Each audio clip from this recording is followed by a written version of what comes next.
when it comes to orthodontics, I've done a handful of wires and bracket cases, all underneath the guidance of guys I really respect in that craft, some true orthodontists who are well documented in what they can do.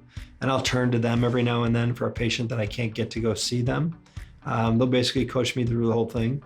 But I haven't been involved with Invisalign and clear retainers since the inception of Invisalign. And the process of getting somebody to move their teeth, and it's great. With all the digital technology we have and CAD/CAM dentistry, you can show people in an hour, or you can bring them back a week later, what their mouth looks like now and what it could potentially look like if we do this.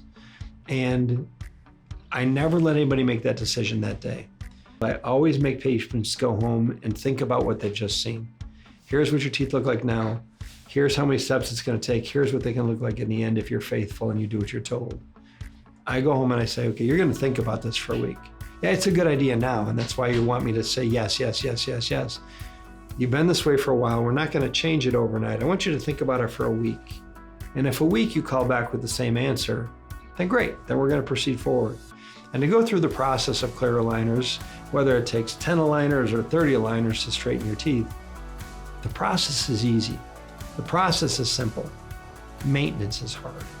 You know, when every week or 2 weeks, depending how you set up a case, somebody puts a new tray in your mouth. Every time you put a new tray in somebody's mouth, you see a change. And you see a change for the better. And then 2 weeks later or a week, depending how you break it down. Every time you put a new tray in, you see a change. And when we see change, it's easy, right? You know, people that have dieted and people that have exercised, if you're seeing change, it's easy to maintain. It's when you plateau. And in our case, you plateau at the end. And I believe it's harder to get people to wear the retainers than it is to actually go through the process. The process is simple. You just got to follow the rules. And if you follow the rules, you're going to get a way better smile than what you started with.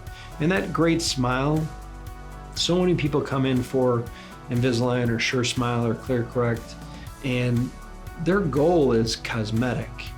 But there's a whole functional aspect of putting teeth into the right position, which so benefits that later. And I really push that on people. It's like, hey, the short-term goal is you got a pretty smile. The long-term goal is you have less dental problems over your lifetime if you're willing to wear your retainers religiously.